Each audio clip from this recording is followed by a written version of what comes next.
Queridos e amados irmãos, a graça e a paz do Senhor Jesus Cristo. Amém? Amém. E alegria, louvado seja Deus por essa oportunidade. Agradeço ao reverendo Fábio pela oportunidade, reverendo Robson e o querido conselho da Igreja Presbiteriana do Guará 2. A minha alma se alegra muito estar nesta noite com os irmãos comungando e juntos adorando, e continuaremos a adorar o Senhor, ouvindo a palavra do Senhor. Então, abra a sua Bíblia no livro do profeta Jeremias, capítulo de número 1.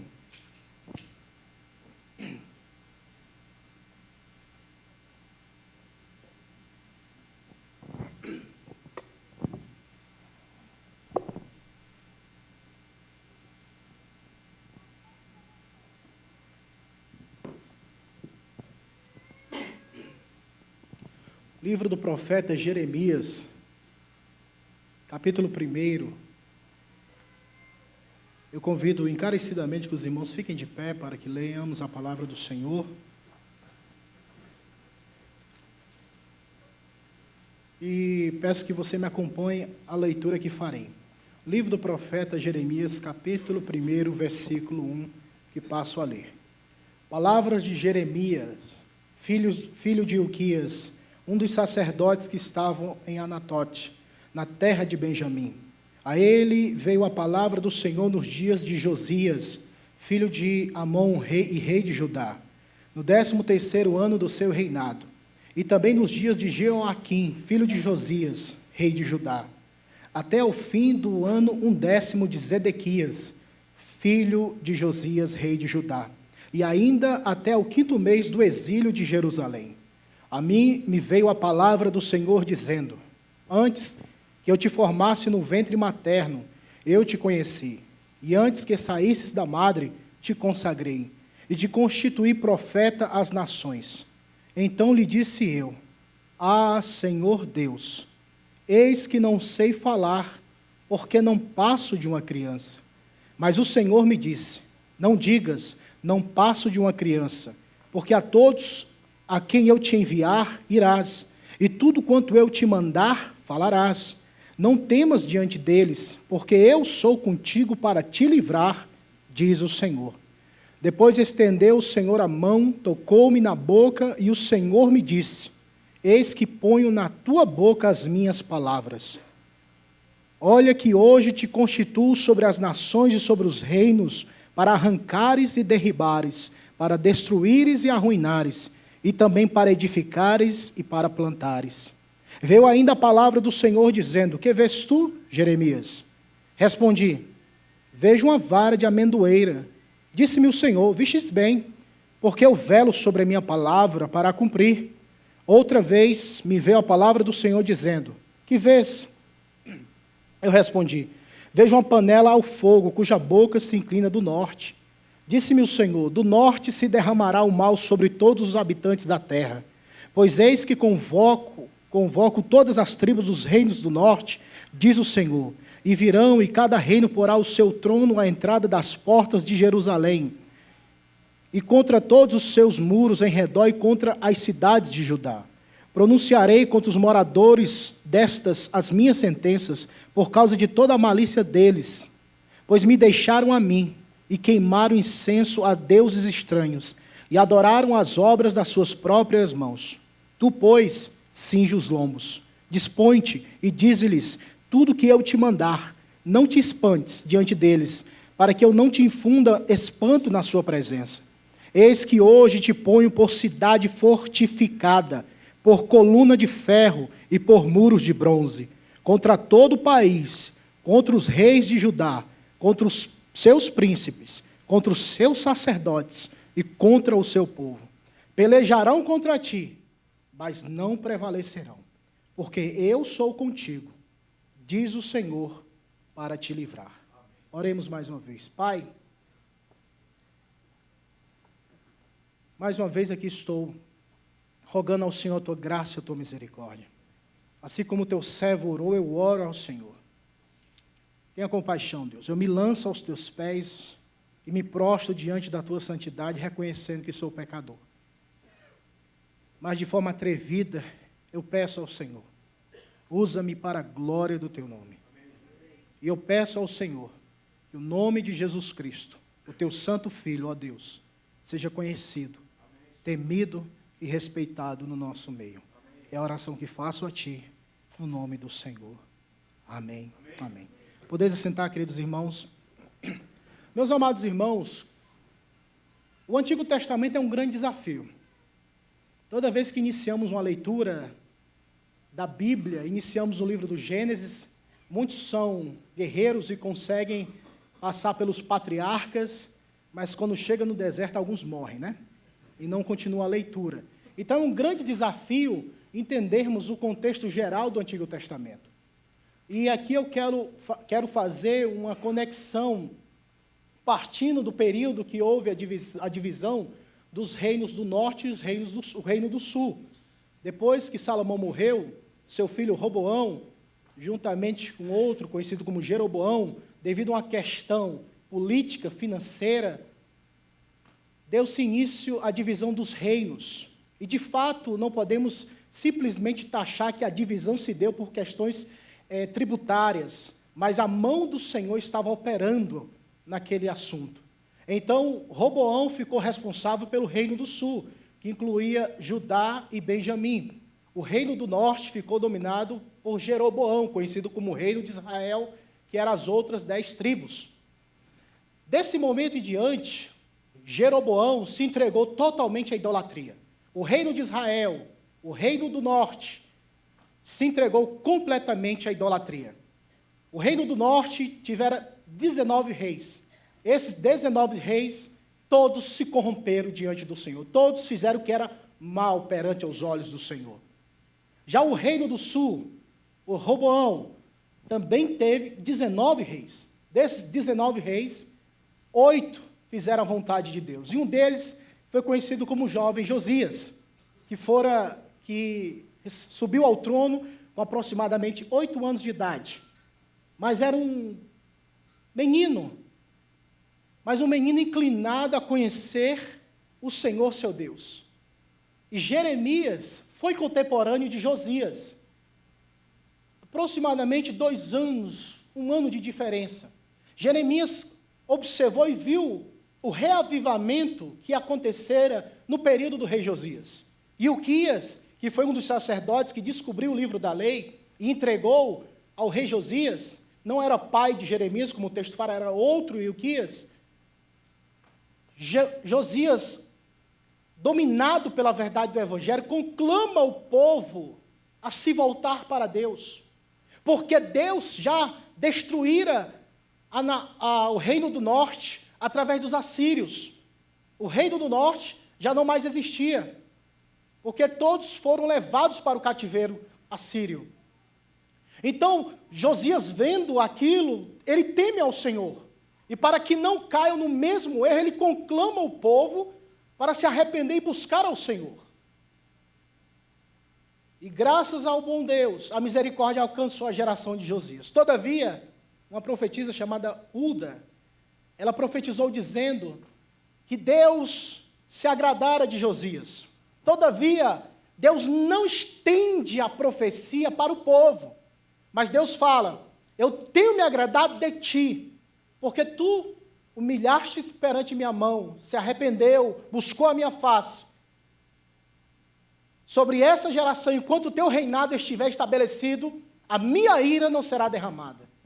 Está em 2 Crônicas 34. Quando Josias, através de uma batalha em Meguido, é assassinado nessa batalha, o rei Jeoacás assume o reino do sul. E assim que ele assume o reinado, o povo se entrega à idolatria novamente.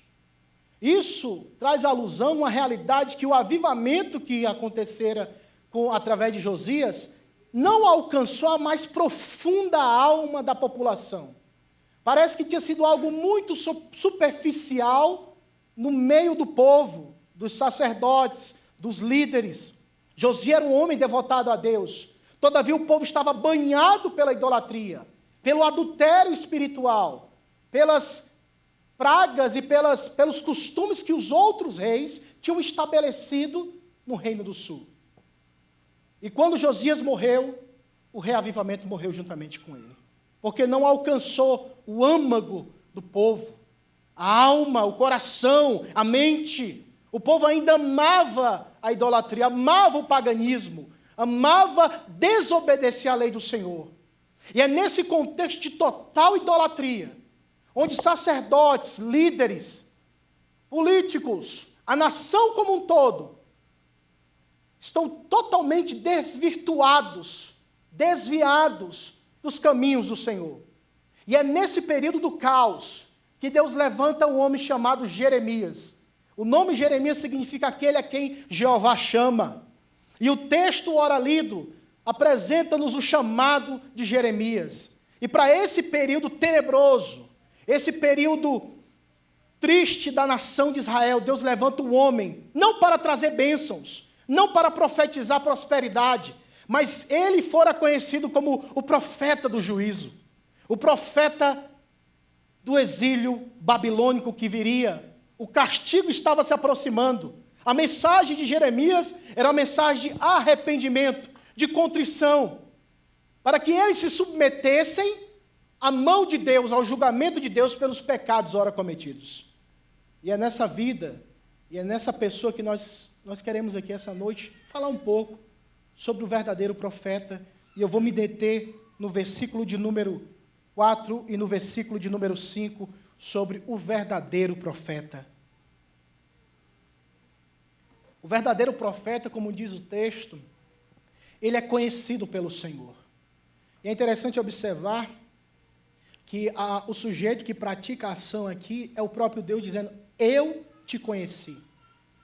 Deus conheceu Jeremias antes mesmo, como diz o texto, que ele fosse formado no ventre. E eu gosto muito porque nessa passagem, não é que ele se formou no ventre. A Bíblia diz que Deus falou dizendo, eu te formei no ventre. Isso é um bom texto para combater aqueles que aderem ou aceitam o aborto. Porque a vida, a concepção, a formação, quem gera é o próprio Deus. Eu te formei, antes que te formasse, eu te formasse no ventre materno, eu te conheci. E a palavra no hebraico para conhecer, o verbo conhecer, ela traz uma alusão de algo muito mais do que saber de algo, ter conhecimento, algo muito técnico, mas de forma mais empírica, algo relacional, familiar. Ou seja, antes que o mundo existisse, ou na eternidade, Deus sendo soberano e eterno, ele se relacionou com Jeremias, que eu, sinceramente, não sei te explicar no tempo e espaço como isso se deu. Mas antes que Jeremias fosse formado, Deus o conheceu. E por esse conhecimento, ele predestinou Jeremias para uma obra, para uma missão. E essa missão seria de enfrentar a nação que estava rebelde, o reino de Judá, que estava caminhando como seus irmãos da tribo do norte para o exílio, mas o exílio agora seria o exílio babilônico, onde eles ficariam 70 anos cativos pela desobediência. E é nesse relacionamento, é nesta base que Deus conhece esse profeta. Deus o conheceu não porque viu que ele seria o profeta chorão, como muitos se intitulam, porque Jeremias, melancolicamente falando, era um profeta que quase sempre estava chorando, porque ele sentia a dor do povo. Ele falava, no capítulo 9, ele fala, prover a Deus que transformasse a minha cabeça em torrentes de águas, para que eu chorasse dia e noite as filhas mortas do meu povo. Há um episódio onde ele ora pelo povo e Deus fala, não ore por esse povo, porque o juízo se aproxima. Era um homem que estava quebrantado, porque amava o seu povo, e pela desobediência a Deus, ele chorou. E aqui é necessário atentarmos para um falso ensinamento que se deu no ano de 2004, 2005, depois daquele tsunami na Indonésia, onde se propagou uma teologia chamada teologia relacional, que é o teísmo aberto, onde muitos propagavam e neutralizavam os atributos soberanos de Deus, com o pretexto de dizer que Deus quer se relacionar com a sua criação, e ele se relacionando com a sua criação, então ele não pode exercer ou executar tais atributos, como soberania. Se Deus é soberano, então ele não pode se relacionar comigo, porque ele tem que vir para o tempo e o espaço que eu vivo. Ele não pode saber o amanhã é construído entre eu e ele. As minhas decisões constroem o meu futuro, junto com Deus, porque Deus é o arquiteto da história. Então, eu e Deus estamos construindo a história da humanidade e a minha história. Tendo por base desse falso ensinamento, enaltecer o amor. Deus é amor. Então, se Deus é amor, ele não pode interferir nas minhas decisões. Se eu tenho um livre-arbítrio que é intocável, ele não pode determinar o meu futuro, ele não pode determinar nem o futuro das coisas, porque o meu futuro será construído a partir das minhas decisões do hoje, do agora. E esse ensinamento é errôneo, porque ele quer colocar tanto eu como você, o ser humano, no centro do universo das decisões da história da humanidade. E tira de Deus essa capacidade intrínseca a ele de ser o Senhor que determina todas as coisas. Porque o próprio contexto de Jeremias, quando fala que eu te conheci, mais à frente fala, virá, na segunda visão que ele falou da panela efervescente, virá do norte, está vindo o juízo. Ele próprio decretou a vinda de Nabucodonosor, rei da Babilônia, para levar os moradores de Jerusalém para o cativeiro, como resultado da desobediência. Ah, meus irmãos,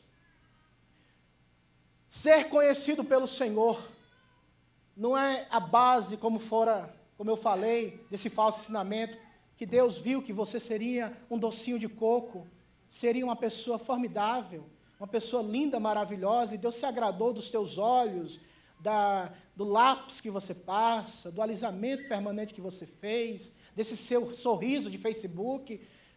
Não foi isso a base do relacionamento de Deus para com a sua vida. Deus, como diz lá em Deuteronômio, Deus olhou para a nação de Israel e amou. A base do relacionamento de Deus para com o seu povo é uma base não meritória, mas uma base da graça, do amor de Deus. Ah, irmãos, qual a virtude que você tem? Qual a santidade que chamou a atenção do Senhor para a sua vida? Para a atenção do Senhor? Qual foi a obra, ou a boa obra que você tenha praticado, que cativou a atenção de Deus? Fala, ó, esse é o cara, vou investir na vida dele. Esqueça esse discurso. Deus está nos céus e nós estamos na terra. Ele é o Senhor e nós somos os servos. Ele se dá a conhecer, ele não é aquela pessoa que você procura, achei! Não, Deus se dá a revelar a si mesmo. Porque o mundo, a NASA, todas as instituições da astrofísica pode permear todo o universo, toda a galáxia, chegar à quinta, oitava, em 100 bilhões de anos, nunca encontrará o trono de Deus. Mas aqueles a quem Deus escolhe, ele rasga o céu, como disse o profeta Isaías, eu vi o Senhor assentado sobre um alto e sublime trono. Deus é que se deixa revelar. Deus é que se relaciona conosco. A primeira atitude, a ação e a reação vem de Deus. E não existe coisa melhor do mundo do que ser conhecido pelo Senhor. Se você é crente em Jesus Cristo essa noite, se você entregou a sua vida ao Senhor, se arrependeu dos seus pecados, você tem o consolo de Deus que Paulo falou a Timóteo. Que ora, o firme fundamento de Deus permanece este: o Senhor conhece os que lhe pertencem. Deus conhece o seu povo. E nós somos conhecidos por Ele. E Ele se revelou a nós, como Jeremias. E é interessante que aqui essa revelação se deu bem tranquila, né? Essa revelação foi bem tradicional, bem presbiteriana. A revelação pentecostal foi lá em Isaías, né? Viu fogo e tal, serafins, o negócio foi eletrizante. Ezequiel da mesma forma. Mas Jeremias talvez tenha sido um calvinista, então foi bem tradicional. Foi algo assim, mais assim, ó, escute a minha voz, você vai fazer isso, você vai sofrer e ponto final. Seja fiel. Você vai lutar contra tudo e todos, reis, sacerdotes, tudo você vai ter que ser, e eu vou te constituir como uma muralha de bronze diante deles. Mas pode ir, Jeremias, sabe por quê? Porque eu te conheci. Jeremias ia enfrentar uma nação totalmente pervertida, afastada de Deus, a tal ponto que tinha uma concepção errônea de que eles eram povo de Deus e que jamais iriam perder ou iam sofrer as consequências do seu pecado. Acompanhe comigo, por favor, o livro do profeta Jeremias, capítulo 7, rapidamente.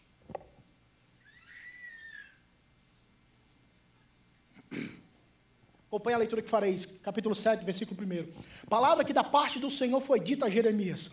Esse foi o primeiro discurso diante da Assembleia, do Sínodo de Jerusalém, alguma referência aos líderes. Ele se coloca diante da porta do templo e fala, Deus mandou dizendo, põe-te à porta da casa do Senhor e proclama ali esta palavra e diz, ouvi a palavra do Senhor todos de Judá, vós os que entrais por estas portas para adorardes ao Senhor, assim diz o Senhor dos exércitos, o Deus de Israel, emendai os vossos caminhos, as vossas obras, e eu vos farei habitar neste lugar. Não confieis em palavras falsas, dizendo, templo do Senhor, templo do Senhor, templo do Senhor é este. Mas se deveras emendardes os vossos caminhos e as vossas obras, se deveras praticardes a justiça, cada um com o seu próximo, se não oprimirdes o estrangeiro e o órfão e a viúva, nem derramardes sangue inocente neste lugar, nem andardes após outros deuses para vosso próprio mal, eu vos farei habitar neste lugar, na terra que dei a vossos pais, desde os tempos antigos e para sempre.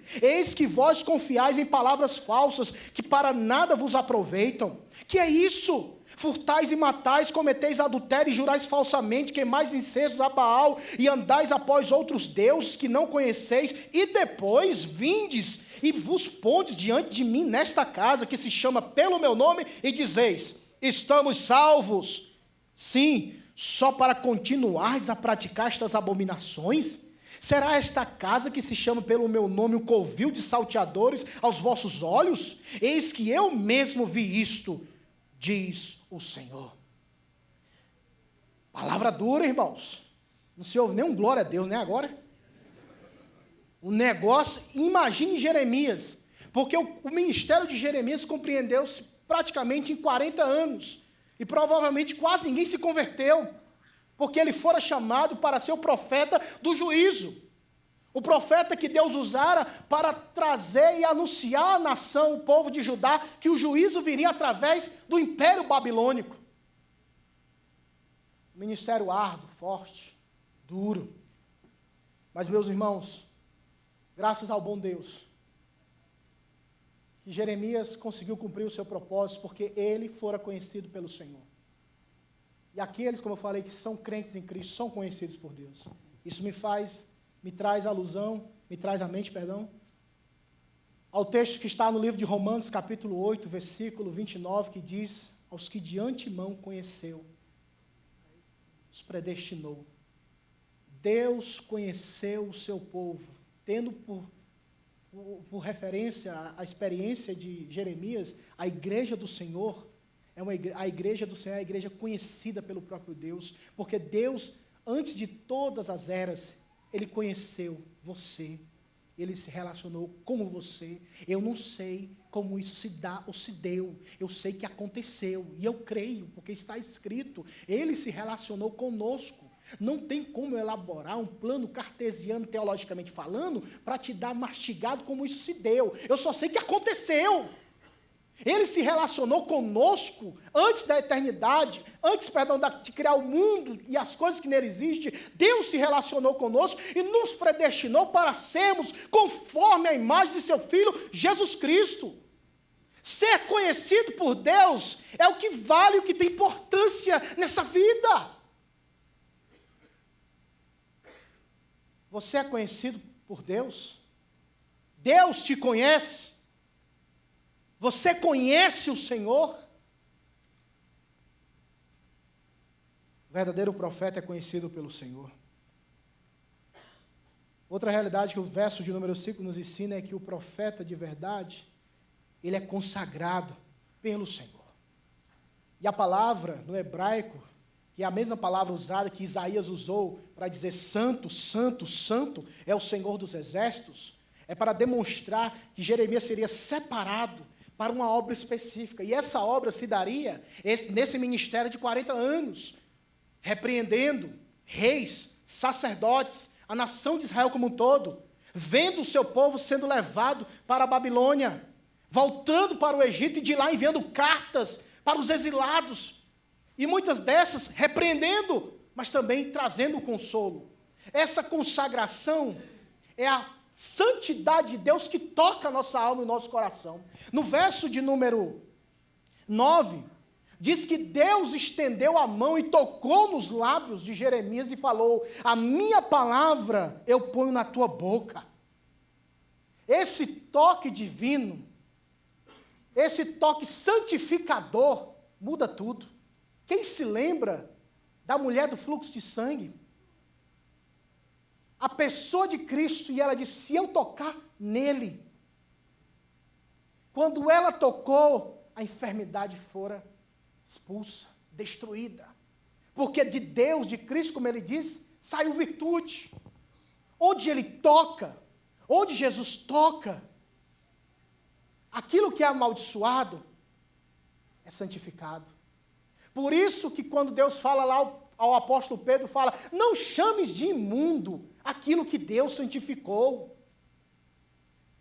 A santificação e a consagração não é dada somente aos ministros, aos profetas, ou aqueles que têm uma vocação eclesiástica. O crente, a igreja, fora santificada para ser instrumento usado nas mãos do Senhor. A Bíblia diz em Efésios capítulo 5, Paulo fazendo um paralelo, uma analogia entre Cristo e a igreja, entre o noivo e a noiva, ele fala que ele a santificou através da lavagem, pela palavra, a lavagem pela palavra, para apresentar a si mesmo uma igreja santificada, gloriosa, sem mácula, nem ruga, nem coisa semelhante. Essa santificação e essa consagração alcança a nossa vida, irmãos. Não tem como o crente dizer que é santo, não tem como o crente dizer que é salvo sem ser consagrado. E quando eu falo consagração, eu não estou falando desse estereotipo de andar aquele perfil do santo, né? Que foi criado no contexto brasileiro, né? Roupinha social, né? Gravatazinho como eu estou aqui, entendeu? Que eu posso ser confundido até com político, né? Aí não dá. Mas santificação é como disse Pedro, é Cristo no coração. Como disse o apóstolo Pedro, santificai Cristo em vosso coração. Na vida, no andar, no caminhar. Deus não nos chama para a imundícia, Deus nos chama para a santificação. E se você é crente em Jesus Cristo, essa graça te foi dada, porque o apóstolo Pedro diz que tudo que é necessário para a vida e piedade, Ele nos deu. Você tem uma reserva celestial, use esta reserva para a sua vida. Não santifique-se a si mesmo, deixe Deus santificar a sua alma, porque Ele se santificou, como diz em João 17, eu me santifico a mim mesmo, para que eles também sejam santificados. Ser santificado no Novo Testamento tem a mesma conotação do Antigo, ser separado para ser usado. Ninguém é separado para ser colocado ou se posicionar numa vitrine dos santos. Isso é o Império Romano, onde tem o santo empedurado. Aqui os santos, eles têm que ter a movimentação, a vida, o agir, o falar. Cuidado com o erro da geração, que eles diziam: não, Deus não vai derrubar esse templo aqui não.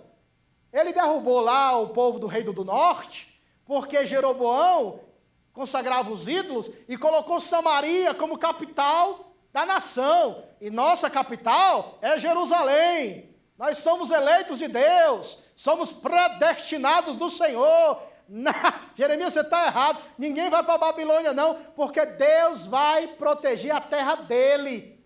E o próprio Deus fala, como é que vocês têm? Vocês são descarados demais. Isso é uma versão cearense, entendeu? Puxa a nota de rodapé. Vocês são descarados demais, moço. Vocês falam que são povo de Deus, diz que eu não vou fazer nada, e entra no templo, achando que a perspectiva das paredes, da região geográfica, santifica a alma de alguém.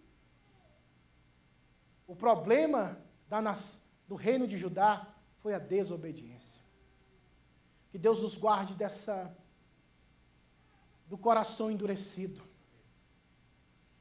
Deus nos livre dessa realidade, irmãos. Não se esqueça aquilo que Paulo falou em 1 Coríntios 8. O amor de Deus, de Cristo, o amor que procede da pessoa de Deus, o bíblico, edifica. Mas o conhecimento, sem esse amor, ensoberbece. E Deus nos proteja disso, irmãos. O verdadeiro profeta, ele é conhecido. O verdadeiro profeta, ele é consagrado. E finalizando, o verdadeiro profeta, ele é constituído, diz o texto. Antes que eu te formasse no ventre materno, eu te conheci. E antes que saísses da madre, te consagrei. E te constituí profeta às nações. Deus toma a vida de Jeremias e o coloca em uma posição extremamente desafiadora. Mas quando Deus constitui, quando Deus quer fazer algo na vida de alguém, Ele faz. Jeremias morava num vilarejo de Anatote, 5 quilômetros a nordeste de Jerusalém, da capital. Era a vila de profetas. Outros profetas eram contemporâneos de Jeremias. Inúmeros profetas. Inúmeros profetas. Mas Deus escolhe este homem, filho de Ilquias, que viu o reavivamento na época de Josias, para exercer um dos mais difíceis ministérios do Antigo Testamento, da confrontação.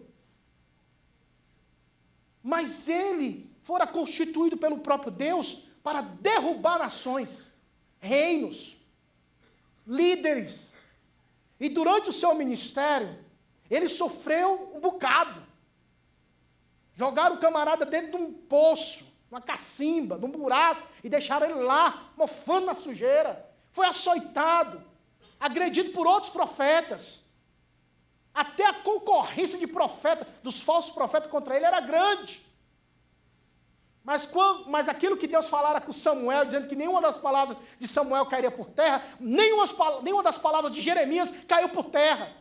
E é tão certo que quando o profeta Daniel, que estava lá no exílio babilônico, Daniel capítulo 9, ele fala, eu estive analisando os escritos de Jeremias, e eu entendi que o período de desolação que afligiria o nosso povo seria de 70 anos. E eu comecei a orar e a buscar a Deus, e veio a revelação, as 70 semanas de Daniel, e também o livramento do cativeiro babilônico. Quando o homem é constituído, a sua voz ecoa pelas gerações. Quando o homem e a mulher é constituído pelo próprio Deus, a sua voz ecoa no tempo. Quando Deus constitui um homem. A igreja do Senhor, nós fomos constituídos pelo próprio Deus, irmãos. É por isso que quem lê a história da igreja vê o quanto a igreja sofreu, padeceu. Muitos morreram. Mas como dizia um dos pais da igreja, que o sangue da igreja é como a semente. Quanto mais mata, mais ela se espalha. Porque quem constituiu a igreja foi Cristo. Ele disse, as portas do inferno não prevalecerão. E eu gosto desse texto, dessa passagem, porque sempre entende que é como se a igreja tivesse o peso do inferno. E a gente suportando aqui. Eita, o capeta. E tal. Ai, tá difícil. Não! O texto, sabe o que o texto está dizendo? Que as portas do inferno não vai suportar o machado da igreja. O inferno vai se afastando. As trevas vão se dissipando. O mal vai sendo estipado. Quando a igreja marcha, porque o líder, o cabeça, o Senhor da igreja é o conhecido chamado Senhor dos Exércitos, Jesus Cristo, o Filho do Deus vivo. Esse é o verdadeiro profeta. Ele é conhecido, ele é consagrado e ele é constituído. E tendo por base a tipologia bíblica, E finalizando essa pregação, o verdadeiro profeta, que todos os outros foram um reflexo do grande profeta, o grande sumo sacerdote, Jesus Cristo, nosso Senhor. Jesus Cristo, ele foi conhecido pelo próprio Deus, porque Jesus disse: ninguém conhece o Pai senão o Filho, e ninguém conhece o Filho senão o Pai, e ninguém pode conhecer nenhum nem outro se o Filho não quiser revelar. Então, ele é o profeta, o verdadeiro profeta, que é conhecido por Deus, e ele distribui esse conhecimento a todo aquele que clama, a todo aquele que busca, a todo aquele que inclina-se a Deus. O verdadeiro profeta, e eu me valo da tipologia bíblica, é Jesus Cristo, porque ele é conhecido de Deus. O verdadeiro profeta é Jesus Cristo, por quê? Porque ele foi consagrado pelo próprio Deus, ele foi enviado com essa missão para salvar pecadores como eu e como você, para nos libertar do poder do pecado, e ele foi constituído pelo próprio Deus.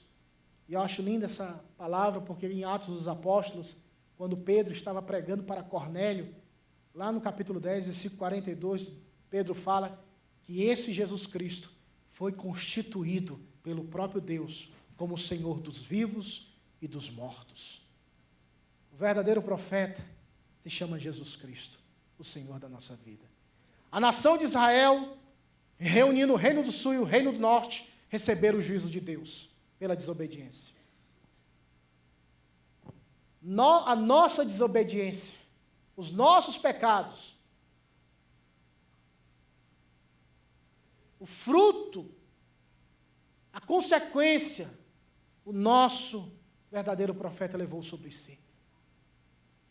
A ira que era para ser derramada sobre mim e você, e o nosso exílio babilônico, entre aspas, poderia ser o inferno, mas ele nos livrou da condenação eterna. Hoje não somos cativos na Babilônia do inferno, porque ele nos livrou, ele nos guardou, nos protegeu e morreu em nosso lugar, para nos dar vida e vida com abundância. A todo aquele que crê, ele livra da condenação eterna. Não há mais exílio, não há mais cativeiro do pecado ou eterno, porque o verdadeiro profeta, que se chama Jesus Cristo, morreu em nosso lugar. Ah, irmãos, nós precisamos celebrar, nós precisamos nos alegrar, nós precisamos jubilar de alegria, porque o verdadeiro profeta nos livrou das correntes do exílio eterno. Louvado seja Deus pelo nosso Senhor e Salvador, Jesus Cristo. Ele é o verdadeiro profeta. Oremos. Deus,